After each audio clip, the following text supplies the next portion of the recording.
This one? All right. I think we are live, Mr. Deal. Live, ladies and gentlemen. Let's get across. I've transitioned the screen and everything, Mr. Bosel. My goodness me, have you Good really? morning, good afternoon, good evening, ladies and gentlemen. Welcome to Two Crazy Guys, One Crazy Crypto World. This is our Tuesday, July 23, 2019 Crypto Update Podcast. So, Good morning, how mate. are you, Mr. Bosel? Not too bad, not too bad. Yes, I had to wake up to a nice, beautiful, misty sunrise this morning. It looked gorgeous out over the hills. Yeah. Didn't venture out. I don't know how cold it was, but it looked pretty from the inside. Oh, that's good. That is very, very good. So, just checking. Is your Facebook Live alive? I hope so. It should be. It says that we're alive. I'm hoping Oh, that yeah. we have got it There we alive. go. That one's live. I think we're live on YouTube. So I think it's all happening, my friend. It's all. Have I got the right picture up on Facebook, Mr. Basil? Oh, look at you go! Like, really? Seriously? Well, ladies and gentlemen, technology did not beat us this morning yet. Yet, I was going to say yet. Yet. We hopefully we've seemed to be ironing out most of the bugs as we go. We are.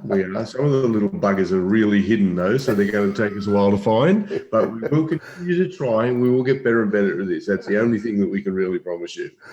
Yeah, this is true. This is true. Dear. So I should probably bring up our daily update, Mr. Share the Basil. screen, shall we say? Ladies and gentlemen, you might notice my voice is actually getting a little bit better. So the Canberra man flu, don't forget the Canberra part, because that is really critical to how bad this gets, right, is almost over for this year, I hope. Mind you, I was saying to Stacey before, I said, look, I don't know how big these sinuses are, because I reckon mine are the size of Texas, because we've got been able to build the Alamo 3 times a day. Dear. Not good. Ridiculous. Not good. Yeah, well, there's a fair bit going around. Everyone I talk to has been sick or had sickness or whatever. So It's just no insane. fun. And we've had a little bit of sickness in the we'll say we've got a bit of the sniffles on the Bitcoin market overnight. Yeah, but we have. nothing too dramatic. So if we look across the top 10, Bitcoin's currently sitting down around 10.3, so we've lost a little bit, about 1.85% overnight. And Ethereum sitting at 217, it's down about 2.23%. XRP's down. It's actually still up a fair bit from where it got to not long ago. Which one? Ethereum? Ethereum, yeah. So didn't it drop back down into the hundreds? Yes. Yeah, in fact, 90 days ago it was $176. Yeah. 200 days ago it was only $156. Yeah, there you go. It's pretty amazing. Yes. And Litecoin is down 3.5%. It hasn't managed to break back above 100 yet. Yep. Bitcoin Cash is down 2.7. Binance Coin's had a little bit of a rise, up almost 1%. Yeah, it's not bad. Up 7% for the week. Yeah, that's right. So that one's coming good. Tether's just stable. Not worried about that one. EOS, so she's down 3.6. Bitcoin SV, it's coming back with a bullet. Oh no, it's dropped. So well, for the week anyway, it's up 28% for It's the up week. 28%. It's not too bad. Down 1%. Man, it's all over the shop. And Tron's actually in the green, 1.4%. So that just always amazes me. Those little guys on the bikes inside those video games must be doing an amazing job. Oh, good idea, Mr. Deal. It's true. Dude, that's where Tron comes from? Apparently, yes. Inside a video game. Movie?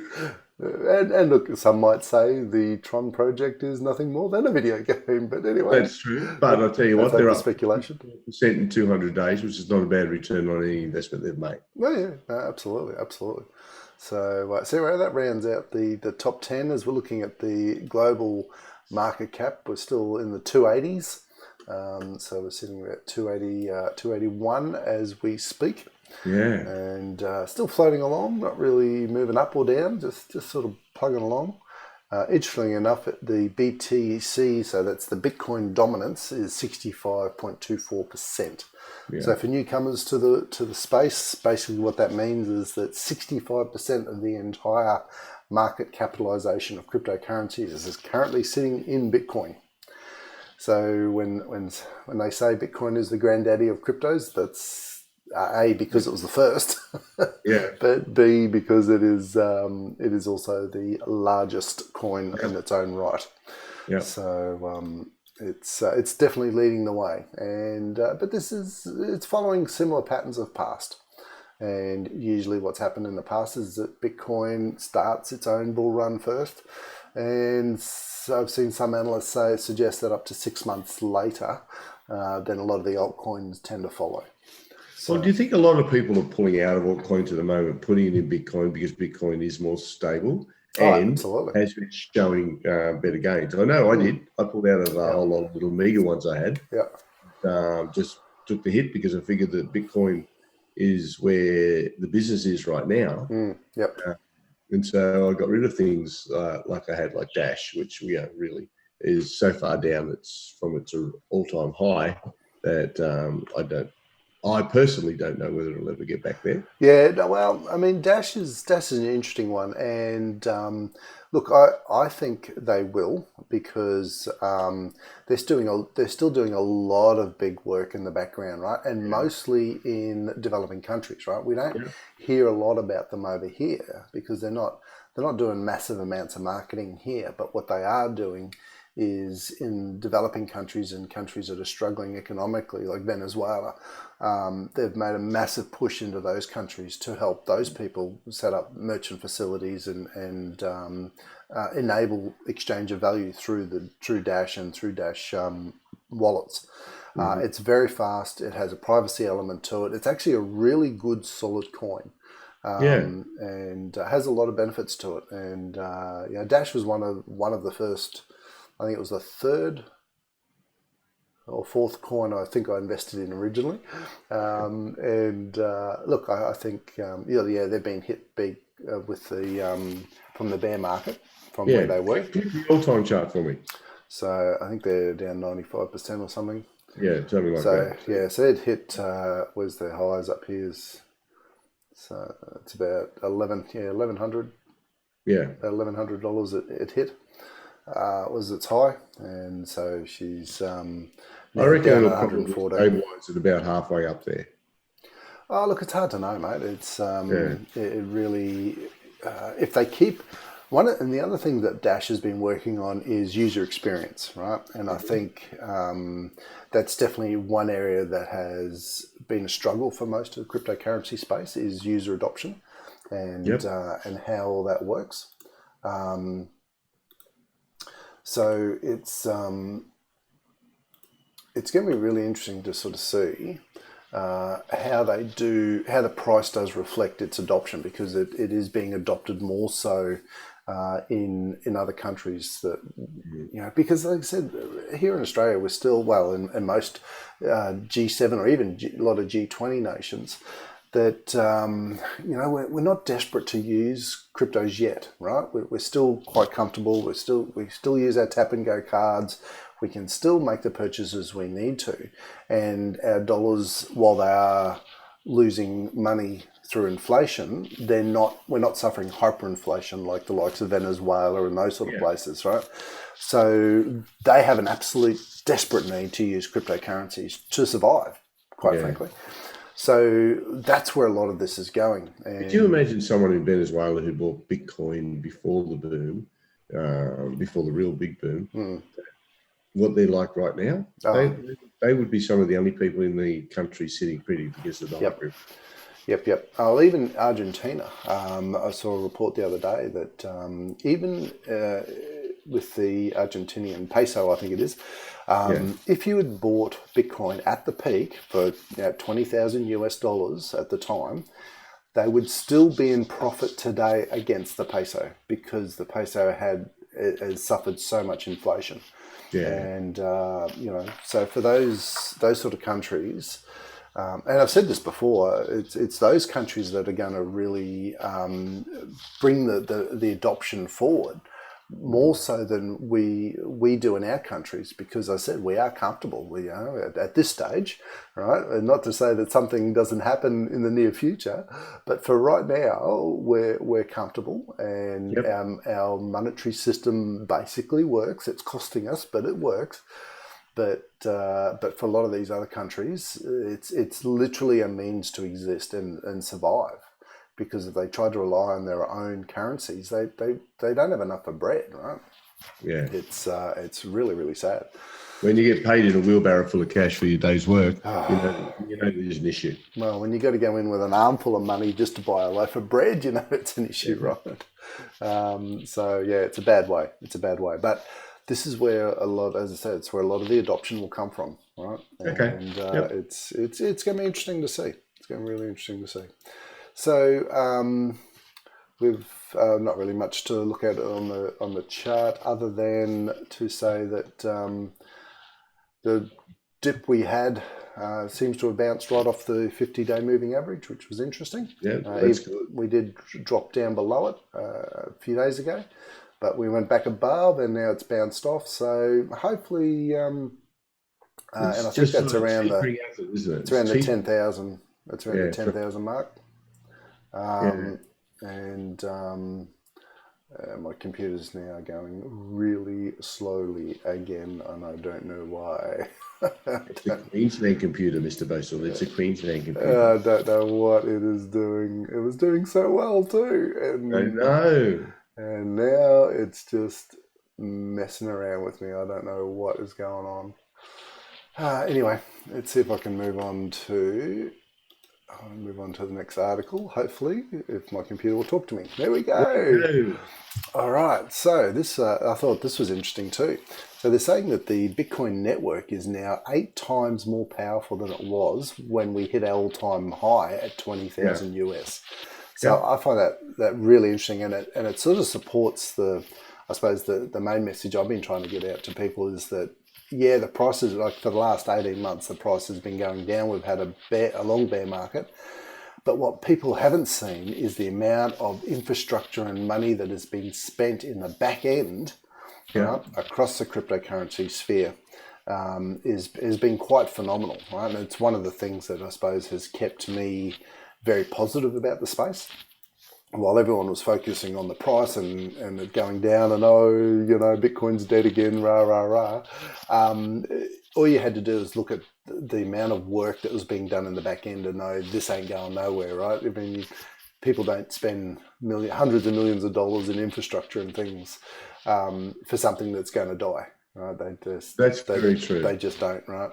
So now this is really important, because what this means is that and for most of our people, most of our audience won't understand Bitcoin mining and how that works, other than just to say that it's the computers that run the network, right? So the Bitcoin network is maintained via a whole bunch of computers all around the world.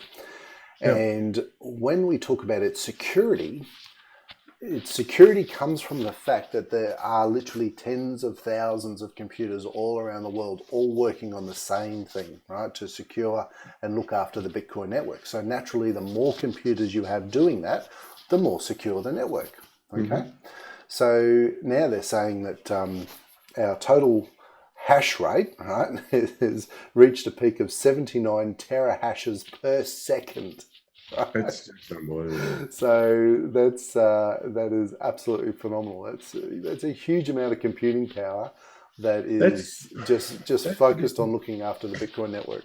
Yeah, well, originally people were mining it from home, so it was all the home computers. There were 20,000 of them around the world. Yep. But now you need a warehouse full with these computer banks that are just enormous. Absolutely. They spend millions just setting up a mining rig. Correct. And so what happens? All that computing power has to go into it. Yeah.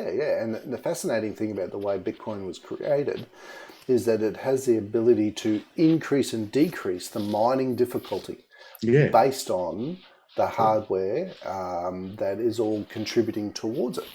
Yep. So it's such a clever algorithm, I tell you. It's just incredible. So we're looking forward to the, and we've mentioned a few times the what's called the halvening event, Yeah. and so I think it's about May next year. We're probably looking at when the block rewards will halve at a current level of 12.5 Bitcoin down to 6.25. And generally around that event, Bitcoin usually goes on a massive bull run. Yeah. So we're expecting the same thing to happen. We shall Wow. see whether or not it does, but I thought that was very interesting, and it just It is. again it confirms, I suppose, my confidence in Bitcoin and the security around the network, which is really cool. So talking about security and things, I found this report, which was really timely considering the comments that have been made in Congress over in the US. So this company called Messari, they're a research firm, and they've come up with this figure that they believe that the darknet for Bitcoin is spending 800 times less than fiat money laundering, right? So for every $1 in Bitcoin that they reckon are being used for nefarious purposes or money laundering, oh no, this is just money laundering, sorry, just money laundering. But for every $1 in Bitcoin, there is $800 of fiat dollars that are being laundered, which is just staggering. And so the guys have done, and this has come out of the politicians coming out. Yeah, I mean, anyone that wants to spread FUD about Bitcoin, it's always the favourite comment that it's just for money laundering and nefarious deeds and all this sort of crap, right? And but the research for at least the last 3 to 4 years that I've seen have shown that the percentages for cryptocurrencies are actually really low, right? And one of the key reasons for that is Bitcoin is not as anonymous as people think, and transactions can be traced because it is an open public blockchain. So Bitcoin, this is the crazy thing, Bitcoin actually makes the law enforcement's job easier in tracking down money laundering. This is the crazy thing about it. And far, far easier to track someone down in Bitcoin than it is with cash, right? And this report is a good one that just highlights that. So 800 times more cash is being used for money laundering than Bitcoin. That's incredible, isn't it? So, so it is definitely, shall we say, FUD in the highest order. Absolutely. And this one was quite good. A new survey: 49% of Americans and Brits don't trust Facebook's Libra. I wonder why they think that is actually news. I mean, how many people trust Facebook? Yeah, well, this is right. And look, in fairness to the US political system over there, they've been laying it on thick for Facebook. And, absolutely. giving them heaps about this. And look, fair call. You know, I mean, Facebook has certainly not done anything to ensure a lot of trust in the way they deal with our data. Yeah. And so why would we do the same for our money? Right? That just makes it worse. But look, They still won't stop it. Oh, no, they won't stop it. It'll still happen. I'm sure it will happen, right? And as I mentioned before, I think it's a great thing for the cryptocurrency industry because seriously, you can't buy this amount of marketing. No.